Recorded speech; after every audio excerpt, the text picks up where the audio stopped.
Welcome to the Intentional Pause podcast. I'm Dr. Chris Sopa, but you can call me Dr. Chris. Each week, we'll explore personal growth, self-awareness, leadership, and the power of slowing down in a fast-moving world, where we create space to slow down, hear your own voice again, and make more intentional choices in work and life. Let's get started. Welcome, everybody. Thanks for joining me again. I am super excited today. I have a professional and a friend of mine, Gina Thoebes, with me today. Gina is the VP of Organizational Performance for the Arizona Cardinals Football Club. Go Cardinals, right here in Phoenix. I love it. Gina is an IO psychologist like me. Her and I met at SIOP. If you don't know what SIOP is, it's a Society for Industrial Organizational Psychologists. It's where us geeks that are IOs go every year for conference. And she was a speaker a few years ago. Amazing.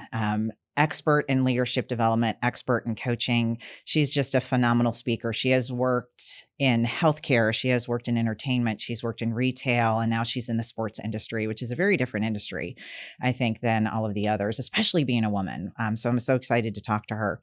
But she is an internal coach and advisor. In her role right now with the Cardinals. She designs and implements learning and talent development programs, performance management, leadership development programs, succession planning, all of that good stuff for the organization as a whole. And here's what I think is super cool. Gina's role as VP of Organizational Performance is the first one of its kind in the NFL, which is, I absolutely love it. And that just goes to show that the Cardinals are just leaders in that industry with that. So I'm going to have her talk about that as well. But her philosophy on leadership is what we're going to talk about today. We're going to talk about leadership programs and coaching, and her and I share a lot in common about our philosophy. She was in Cleveland for a while, and, you know, I'm a Cleveland gal, so really excited about that. But with that, I want to introduce you to Gina. So Gina, hello. Hi, so happy to be here, Chris. Thanks for the warm welcome. You're welcome. Good to see you. Good to see you. Gosh, weather here. Oh my God. Hot and monsoon humid. Time. It is monsoon time. Me and Bill were talking this morning that it was like I thought a tree was going to fall in my backyard last night. It was insane, but absolutely. I thought some of my palm trees were going to snap in half. Yes, that's what we were saying, how strong palm trees are. It's absolutely amazing. It's crazy.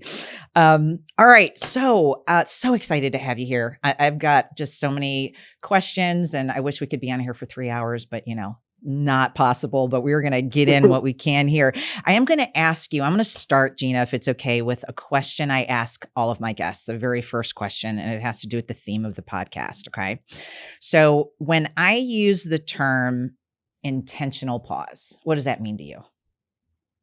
I love this question. Mm-hmm. Intentional pause to me means that I am going to take a beat or a moment to center myself and figure out where I am in the present so that I can show up in the next moments the way that I want to. Oh my God, I love that so much. Yes, I'm so glad that was recorded because I want to listen to that one again. It's so true. It's taking that moment to figure out, who do I want to be in this next moment? How do I want to behave? What do I want to do? I love that. I absolutely love it. Have you had any moments in your life that you can think of where pausing and doing that completely changed something for you? Oh, I think every day in parenting. Oh my God, no kidding.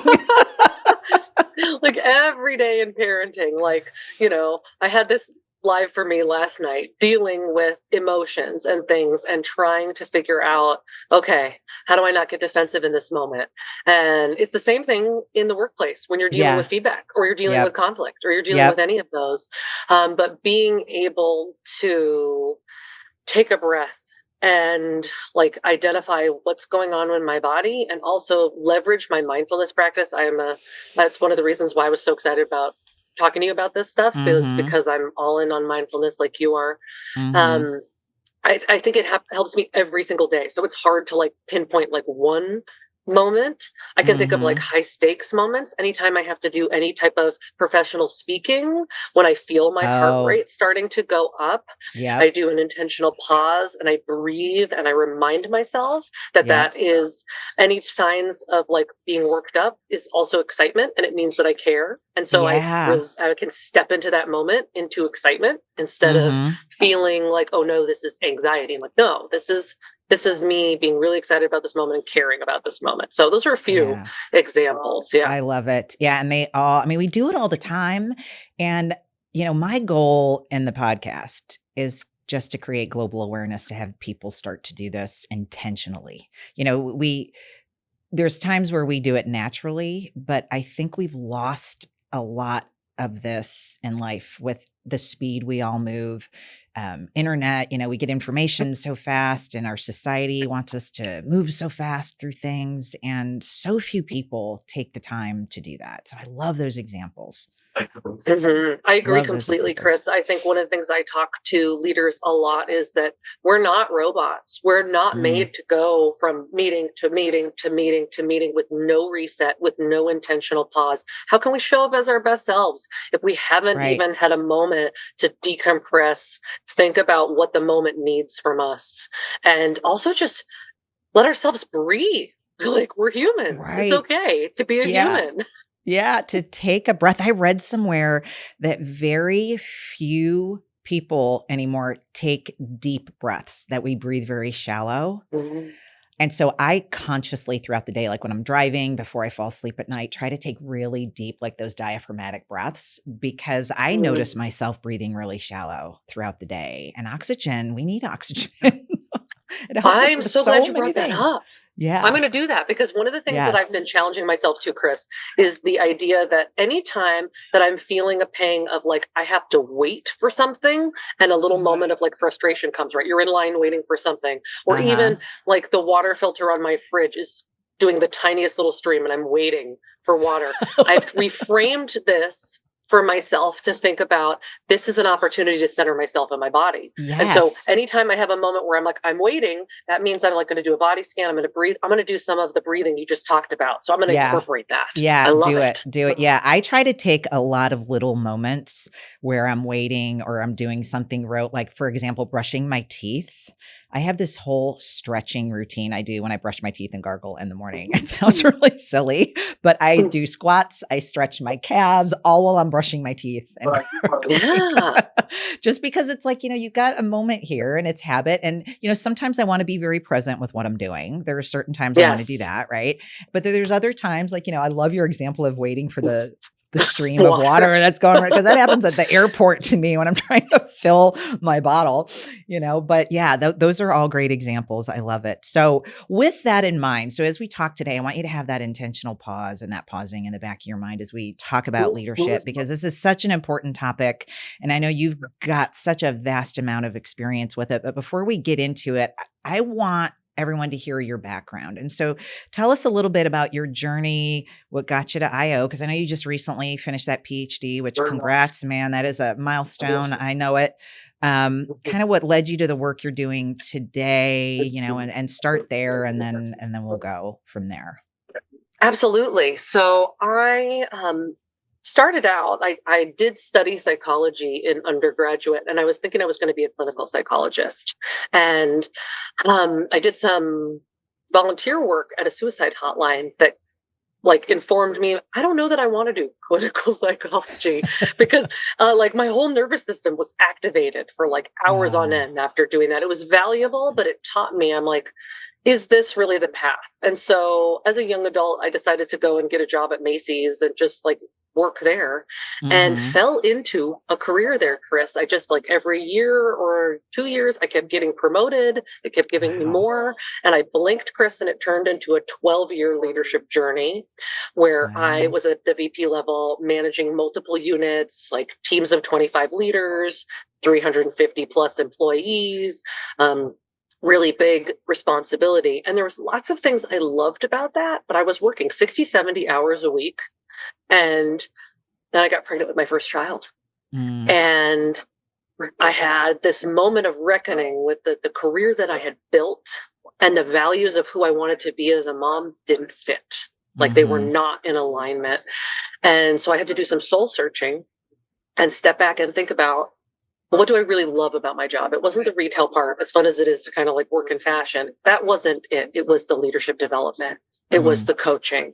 It was the creating an engaging environment. It was helping people understand that providing people negative feedback doesn't have to be a mean, hurtful process. It can be in service of their growth. And so then once I'd figured that out, I went searching on, okay, well, what can I do with that?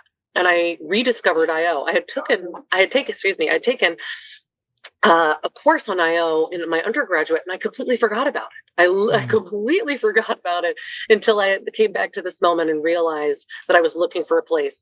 And so that's when I decided and crazily told my husband that I wanted to go back to school. So didn't come back for maternity leave, decided to go back to school, get my PhD. And that's what brought me to the Cleveland area.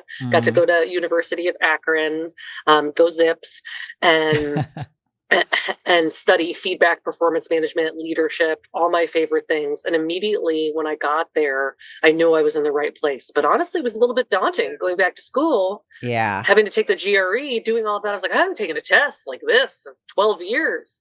So I did feel a little bit of nerves about, can I make this work? But as soon as I got in the classroom and started getting to focus on that stuff, I was like, oh, best decision. This is right. And then while I was getting my PhD there, which thank you, it's a long, arduous process. So thanks for the congratulations. I know you know. I started working at Cleveland Clinic and got the opportunity to really do all the work that I was doing at their incredible organization. Cleveland Clinic, when I left, had 77,000 employees. It's this amazing global healthcare system. They are. And the leaders and the physicians and the nurses who work there are some of the most exceptional people on the planet. Wow. And so getting to work in that development environment was incredibly fun.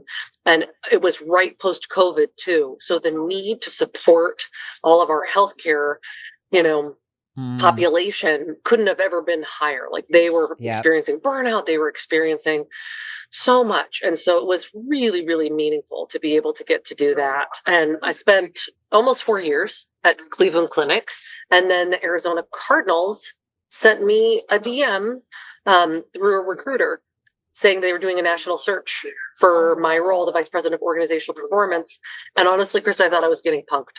When I saw I'm sure I would too. People scamming on LinkedIn. Yes, because I get a lot of those. You probably do too, of like trying to recruit you into different things. Oh my gosh, wow.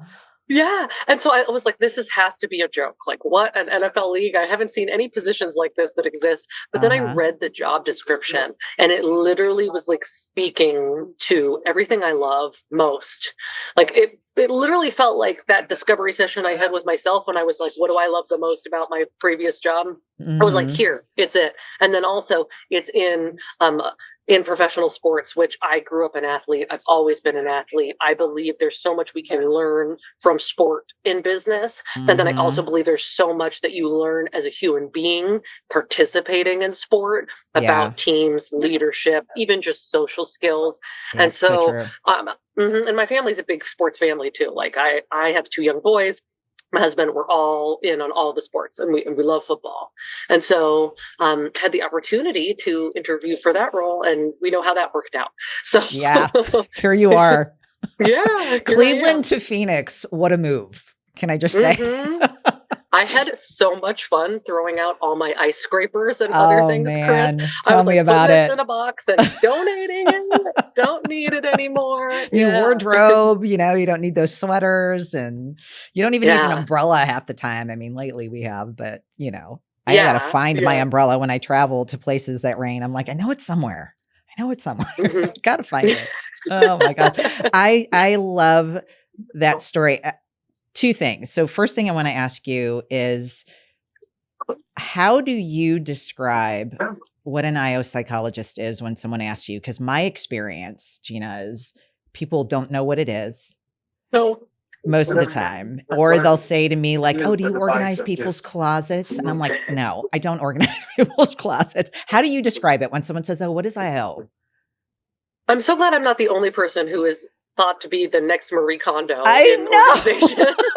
It's the organization part, I guess. So literal. Yeah, so literal.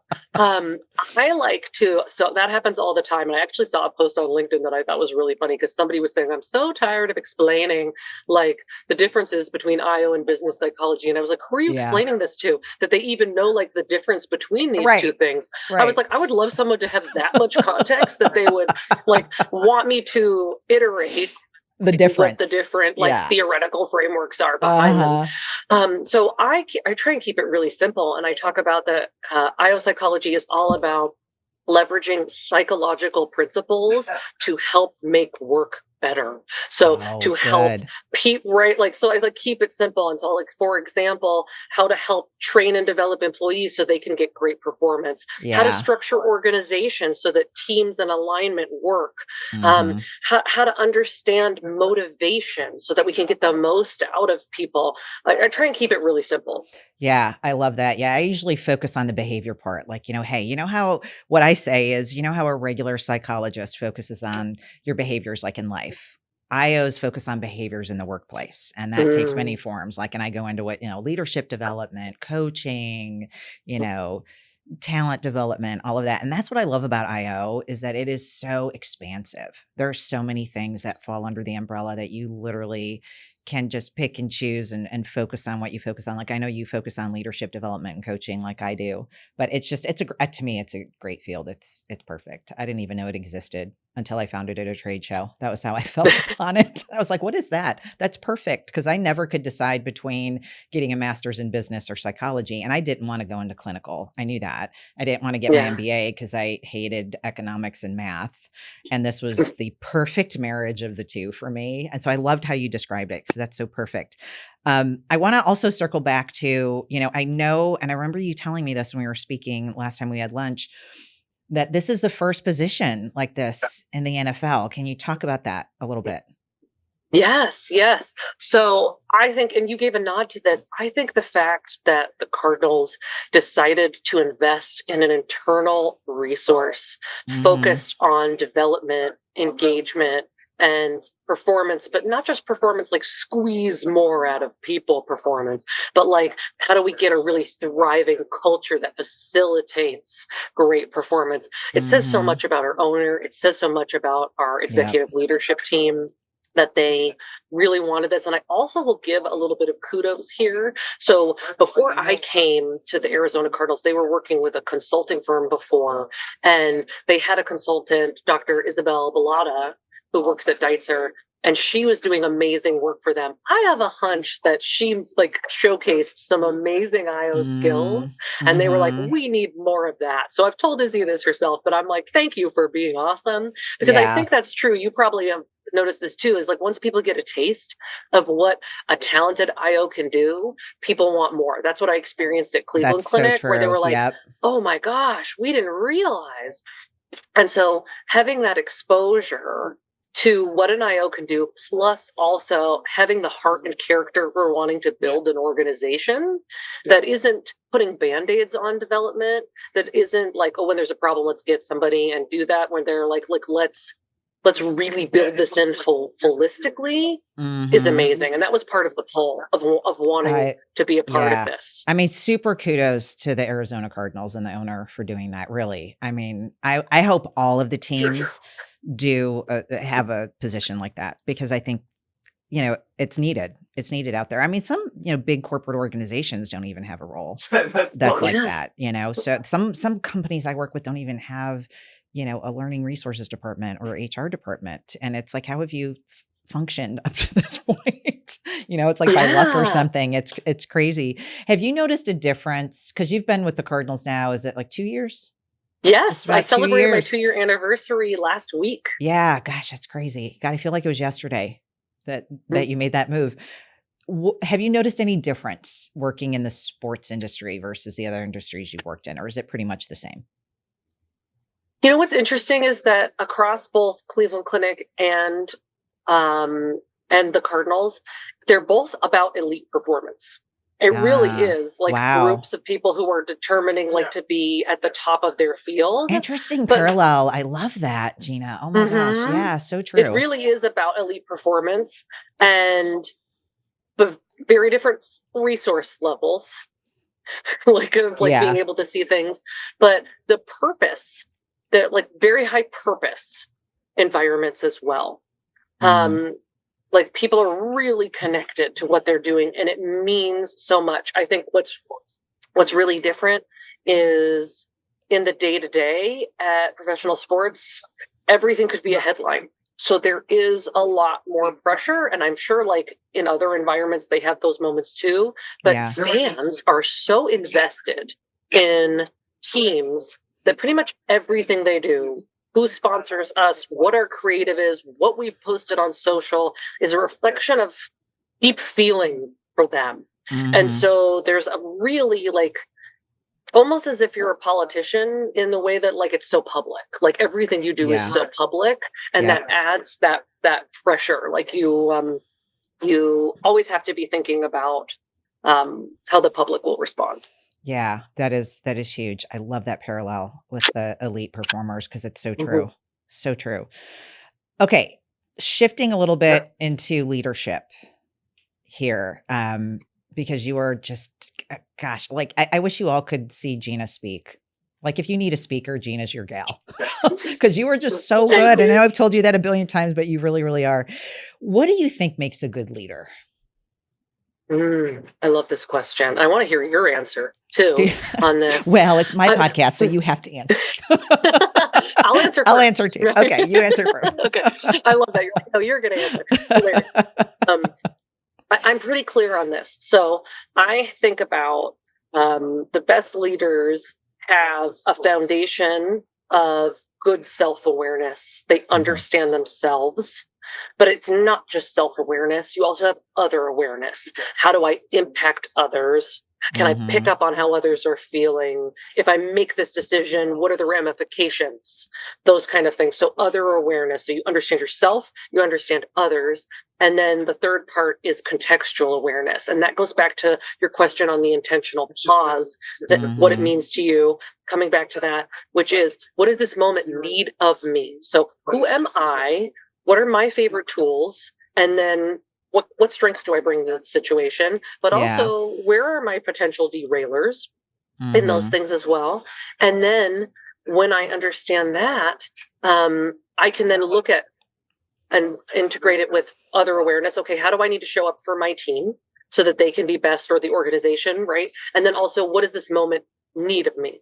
Because these they're all part of the equation of how to best show up and facilitate, Yeah. organizational effectiveness, leadership effectiveness, is being able to triangulate those things together. Yeah. And so I really think the best leaders are versatile, but not versatile to the point that they're a chameleon, that they're changing completely in every situation. I'm not saying like you change from green to orange in these situations, but what's the best version of you, knowing the context, knowing what other people are going through, Yeah. and thinking about that. What does this situation need of me, and what's the best version of me to meet this situation?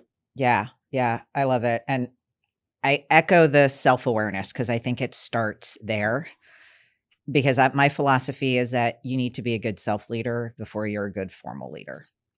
And that self-leadership, it's based in self-awareness. And with that, and you described this, what you were really describing was emotional intelligence. I think a good leader needs to have high EQ.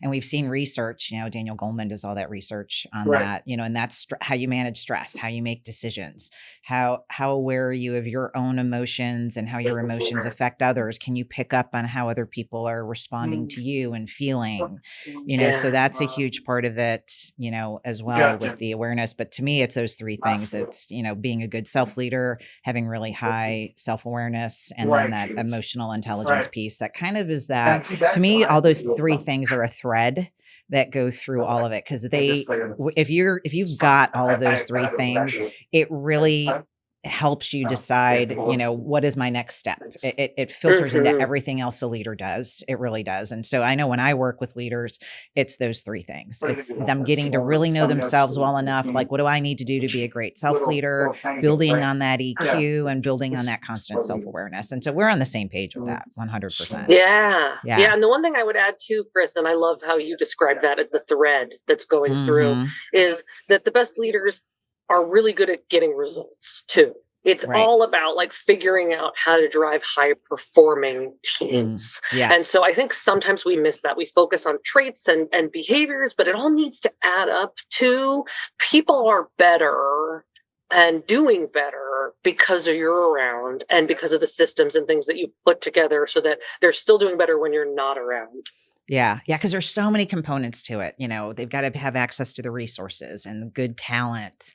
But at the end of the day, it's results, it's ROI, right? But all of these things lead to that. So love it, love it, love it. So let's flip now into leadership programs, because I know that is one of your roles, yes, at the Arizona Cardinals, is developing leadership programs. And I know that that's the main role, that I do in my business as well. What do you feel is critical in leadership programs? Like when you go to develop something, a leadership program for any of the organizations you've been in, what do you feel is critical to put in there and why? I think the thing I always come back to is designing with the end in mind. So it really depends. I think it should not, no, leadership is not, development is not effective when it's off the shelf. Here's something for you. It Right. needs to be designed. What are we trying to impact? What are we hoping is true at the end of this program? Yeah. And connecting it to those business outcomes. Mhm. And that can even be things like retention and engagement. Like we want people to be higher, but it also could be tactical skills. We want people to be better at strategic decision making, data driven decision making. So it can be those things. So I think that it really depends on what you're trying to accomplish, and that can vary your industry, what stage of growth you're in, what's going on. So like for me here at the Cardinals, we had a cultural refresh that we did with a new behavioral competency model. And so part of our focus with our leadership development program was, how do we bring this to life? How do we make this engaging? How do we have everybody clear on what it means to be an exceptional leader at the Cardinals? And then also really foster connection, really get people so it depends on what you're trying to do. But I Yeah. think just like we talked about those foundational components, I think building in self-awareness for people and building a program where it's not one size fits all. There are certain things like we don't want to just build up everybody's confidence as part of leadership development, because some people don't need to go further in confidence. Some people, if we just apply, we want to get everybody feeling super confident. People who are already at baseline high confidence, that's going to be detrimental to push them into bravado. Yeah. We don't want to go up. We want people to have actual awareness of where they are, and then think about, do they need to, is development throttling up or throttling down? Mm-hmm. So a really, really confident leader, they might need support in thinking about empowering others, involving other opinions, questioning their own opinions. Whereas somebody who's really not confident, right, we need to lean in. And so a lot of my programming is helping people will identify an important construct like accountability. We'll talk about driving for performance and accountability. And people will lean into, well, where's my happy place? And they do a little self-assessment on, do I lean towards empathy, care, and consideration, or do I lean towards driving results and accountability? Yeah. And where I fall on this continuum, how can we spend a little intention to get the other side a little stronger? We don't need to, how do we leverage the strength? And then we figure out the opportunities, identify where we could potentially use the other side, and build that muscle so that, again, the versatility comes through. Yeah, I love that. And I love that you brought up competencies, because that is a big thing that I usually talk about and use as well with that. Do you feel there's a secret sauce? Is there any secret sauce to leadership development programs? I think that you need to get people motivated to want to change. I think that you can show all the most amazing tools, resources, guide people through things, but if they haven't built out this future idea of what's in it for them, why should they be open? Why do they want to embrace these things? And why it's worth it to be bad at these new behaviors at first, right? Because behavior change is hard. You're not going to be good at it at first. So I think two things. Like, we got to make that case. We got to help them find that motivational place where they're like, yes, I want to be better at accountability. I can see why that would benefit me. And then this is where I think coaching is the magic that really, really helps with that, is that we need places to experiment and continue to develop.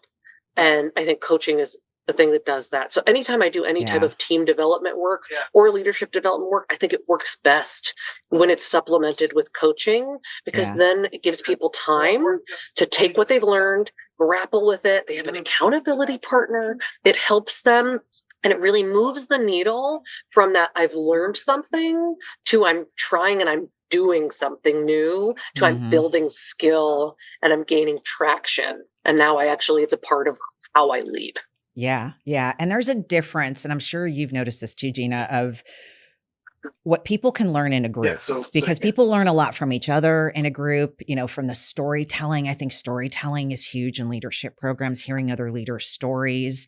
But then to your point, in coaching, it's different, because then it's taking it back to themselves. Maybe there's some things in a group they might not want to admit to or talk about, but with the coach one-on-one, they're going to go a little bit deeper than they would in the group. There's some people that go deep in a group, but it is that there is a difference. Would you agree, between the type of learning in a group versus what you get from a one-on-one coaching? And I think also, yes, first of all, I think groups are so good for getting other examples and also understanding you're not alone.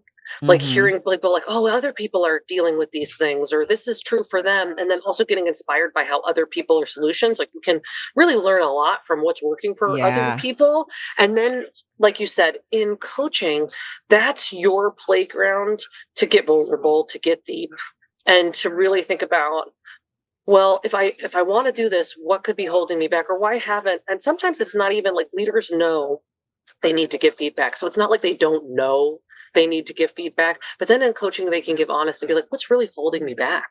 Right. From giving that feedback, which, like you said, they may not be willing to admit in that group environment that I don't even want to admit that I'm struggling with that. But when I'm one-on-one in a confidential conversation, I can admit that I hate giving negative feedback. It makes me feel terrible. And so I avoid it. Yeah. And it's that judgment-free vulnerability piece. zone. Yeah. And I'm so glad, you brought up the vulnerability, because that's a huge part of leadership too, I think. And where coaching does come in handy, and it's a great segue. So thank you so much for bringing up coaching, because that was my next question, was what's your philosophy around coaching? Like, what's your approach that you take when you coach people? Well, I think, it varies based on the situation, because like in my internal role, sometimes people are coming to me for like tactical, help me work through a problem that's going on. And then I have a lot of ongoing engagements that are like, I'm wanting to evolve as a leader, and I have clear goals. So I think my approach in general is to meet people where they are, get really clear, help them get really clear on what their goals and needs are. Because sometimes that first level ask, right? I'm sure you know this from your coaching, you peel some layers and there's actually something different underneath there. Yeah. But so really, really get them clear on what they want. And then I hope to be a witness, a catalyst, a person, a partner who can help them find their way through that. Yeah. Through being present. And one of my goals is for everybody who I coach to feel that,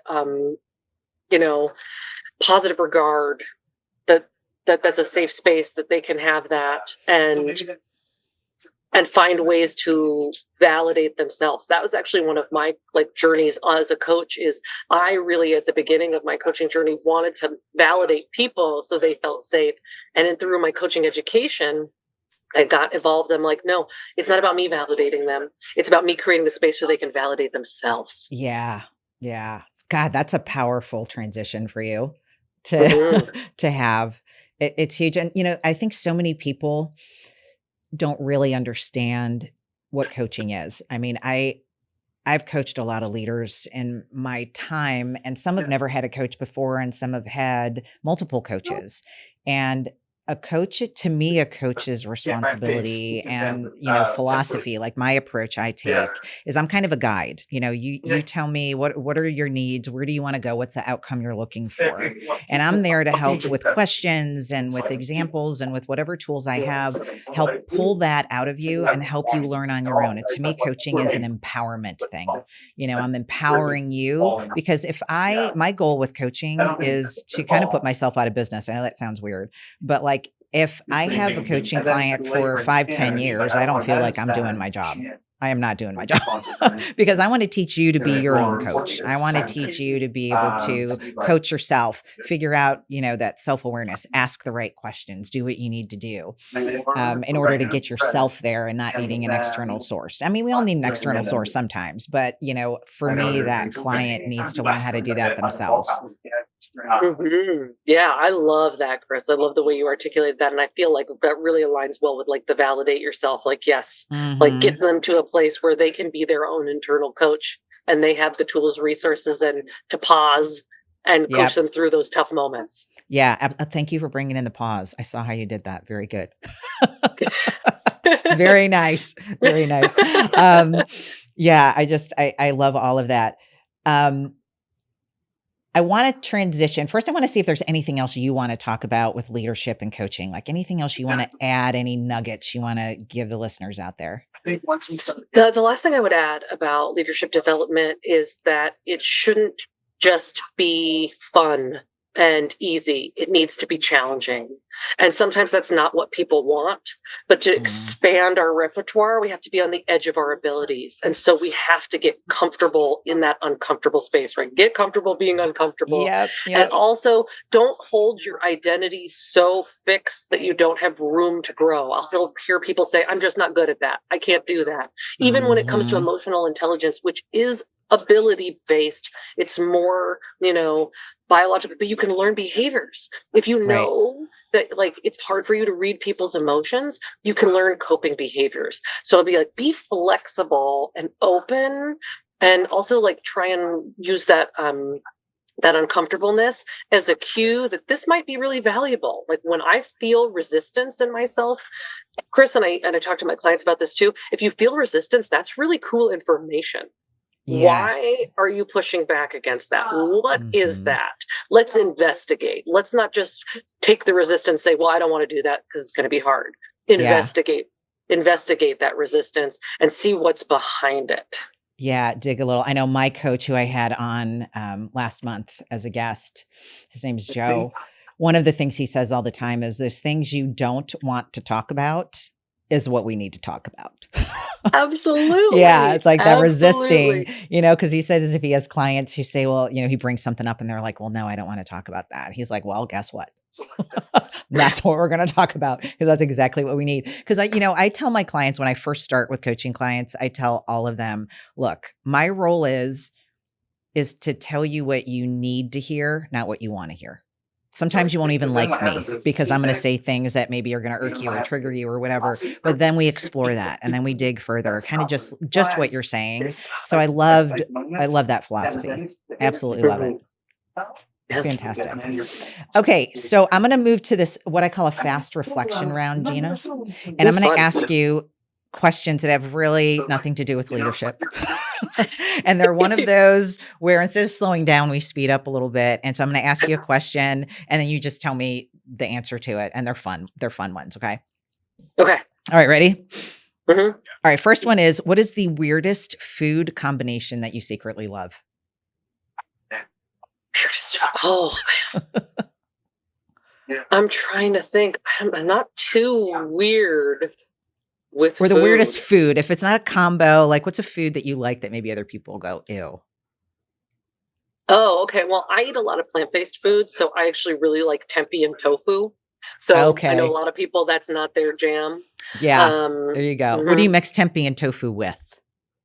Well, if you get a really good sauce, because they're both just like canvases. So like I have a really nice spicy peanut sauce recipe that I have, and it just absorbs it and it just tastes like the sauce. And it's a really good protein for you. And also like the way you cook tofu matters. Like when it's like spongy and gross, it's not good. But if you can get it crispy and get a good texture. So I would say That's something I enjoy that a lot I of people love it. don't. A little recipe nutrition lesson for our listeners on the There you side. go. I love it. Okay. A book that changed your life. I love so many books. Yeah. This is usually a hard one. So many books. I would say Veronica Decides to Die by Paulo Coelho. I hope I'm saying his last wait, did name he, right. what He's else, the what he wrote? author of The Alchemist. Love That's The right. Alchemist too. Okay. Mhm. Yes. That's a great one. I use that quote like when you want something, the universe inspires you. Uh-huh. Like is conspiring to help you do it. But Veronica Decides to Die is an amazing book about a woman who actually chooses to take her own life. And it is this amazing, vibrant story about hopelessness and what comes after that.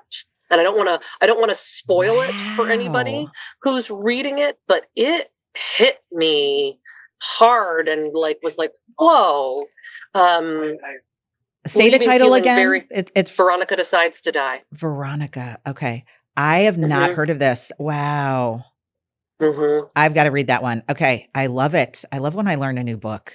Good. Okay. I have so many. Yeah. Yeah. I've got a web page coming from my podcast, and I've got this on my website too, but I'm going to have a page with like book recommendations of all the books that, people that I know that my guests talk about, just so people can go to if they're avid readers. Cause I know I am, I'm a crazy reader. All right. Next question. What would your 10-year-old self think is the coolest thing about you?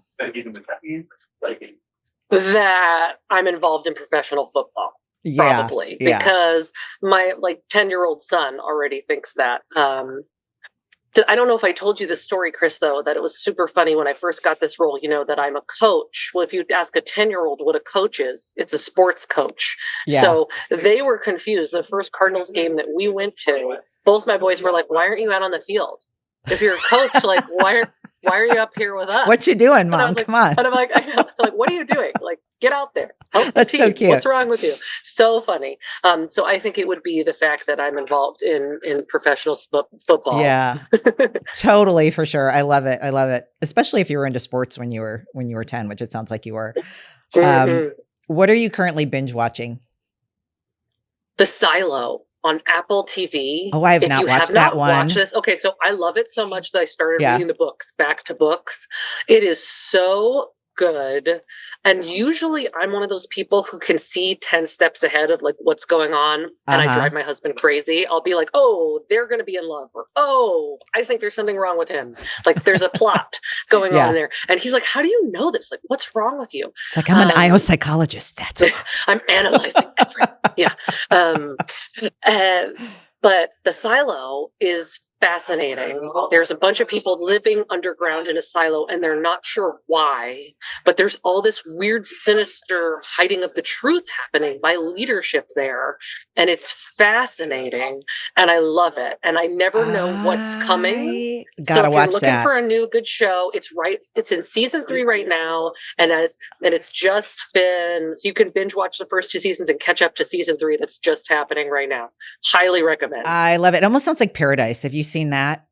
Someone else recommended that to me. Oh my gosh, you have talking about Silo. You have it's a similar. There was kind of like an apocalyptic event type thing, and then they created this underground big city that all these people are living in. But there's all this government stuff in the back. I love all the government. I'm a big West Wing fan. I love all of the government stuff. But watch Paradise. I'm going to watch Silo because I just finished binge watching West Wing again, and I'm like, I need something to watch, so I'm going to watch that. I love it. Okay, last question. This is a silly one. Pineapple on pizza, yes or no? Absolutely not. Same with me. I am an Italian. That is not okay. It's like that is not an Italian thing to do. It is not okay. And I love pineapple. Pineapple's one of my favorite foods. I've tried. But it can be right on the side. It doesn't need to be on there. Yeah, I don't even know that I'd eat pineapple with a slice of pizza. No. My stomach would just say big no. Okay. I love it. No. Thank you for answering those. Okay. Last thing. I want you to complete the sentence. Right now, I think more people need to pause and.